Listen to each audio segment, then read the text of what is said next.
আমি যখন মানে রাস্তা স্কুটার চালাই আমার কনফিডেন্ট অনেক বেড়ে যায় আলহামদুলিল্লাহ। আমার অনেক ভালো লাগে যখন দেখি যে কোনো হ্যাসাল ছাড়া আমি আমার গন্তব্যে খুব সহজেই পৌঁছে যাচ্ছি। মানে এটা যে কত মানে মজার এবং আনন্দদায়ক বলে বোঝাতে পারবো না। যখন আমরা সবাই একসাথে রাইড করি তখন তো আমাদের খুবই ভালো লাগে। সবাইকে দেখতে মনে হয় যে প্রত্যেকজনেরই একটা করে ডানা আছে। আসলে স্কুটারটা হচ্ছে মেয়েদের ডানা। রাস্তাঘাটের মানুষ আমি মনে করি যে ওনারা এই ব্যাপারটা অনেক এনজয় করে, কারণ হচ্ছে তারা দেখে যে এতগুলো ছেলের মাঝখানে মেয়েরা বাইক চালাবে, মানে এটা আমার কাছে মনে হয় যে এখন অনেকে এটা পজিটিভলি দেখে। একটা ছোট বাচ্চা একদিন হঠাৎ করে আমি বাসা থেকে বের হচ্ছিলাম রাইড করার জন্য, তো একদম মানে 7 থেকে 8 বছর হবে বাবুটার, তো ওর ফ্রেন্ডদেরকে ডেকে নিয়ে এসে বলতেছিল যে দেখ দেখ মেয়ে মানুষ হচ্ছে মানে স্কুটার চালাচ্ছে বা বাইক চালাচ্ছে, এরকমভাবে ও অনেক অবাক হয়েছিল ওই বিষয়টা দেখে। আমি আসলে কাউকে না বলেই শিখেছিলাম যে আমি সারপ্রাইজ দিব, আমি হচ্ছে আগে শিখি, দেন হচ্ছে আমার আব্বু আর আমার আম্মাকে হচ্ছে বলবো যে আমি আসলে করতে পারতেছি। তখন আমি অনেক আনন্দিত ছিলাম, পাশাপাশি অনেক ভয়ও ছিলাম যে আসলে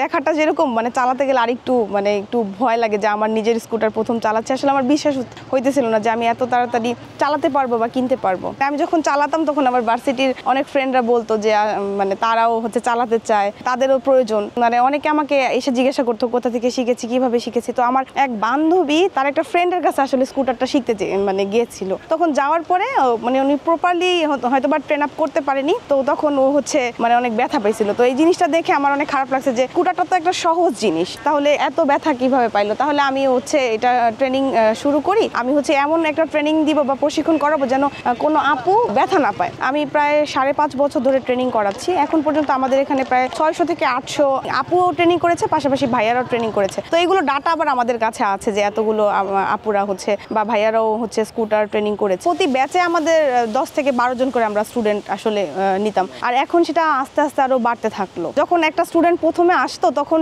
সে খুবই ভয় পাইতো এবং বলতো যে মানে সে বিশ্বাসই করতে পারতো না যে আমি কি শিখতে পারবো। কিন্তু যখন 7 দিন 8 দিন 10 দিনের মাথায় যখন একটা স্টুডেন্ট শিখে ফেলতো বা পা তুলে যখন সে চালাতে পারতো, তার আনন্দটা আসলে দেখার মতো। আমি আসলে কখনোই সাইকেল চালাতে জানতাম না, আমি ফার্স্ট আসলে স্কুটারই চালানো শিখেছি। আমি যখন স্কুলে পড়তাম তখন আমি আসলে দেখলাম যে এলাকার একজন আপু, তো উনি হচ্ছে স্কুটার চালাচ্ছে। তো তখন ওনাকে দেখে আমার অনেক ভালো লেগেছিল যে ওই আপুটা এরকম ভাবে স্কুটার চালাচ্ছে, তাহলে আমিও হচ্ছে আপুর মতো স্কুটার চালাতে চাই। তো ওইখান থেকে আসলে স্কুটারটা আসলে আমার শেখা শুরু।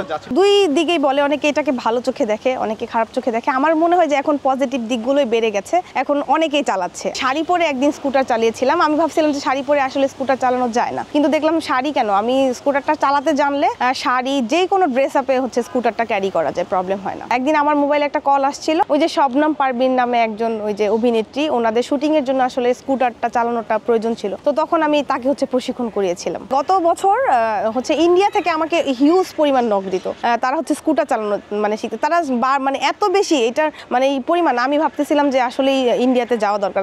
আসলে তারা রিকোয়েস্ট করতেছিল যে ইন্ডিয়াতে যেন এরকম মানে হচ্ছে আমরা শেখাই। তো ইনশাআল্লাহ হয়তো বা আগামীতে মানে যাব। এটার ওয়েটটা একটু কম, এটাকে ব্যালেন্স করতে সুবিধা হয়। এটাকে আমরা ভালোভাবে যখন একজন স্টুডেন্ট প্রশিক্ষণ করতে পারে, দেন হচ্ছে আমরা মুভ করি বড় স্কুটারে, একটু ভালো সিসির স্কুটারে।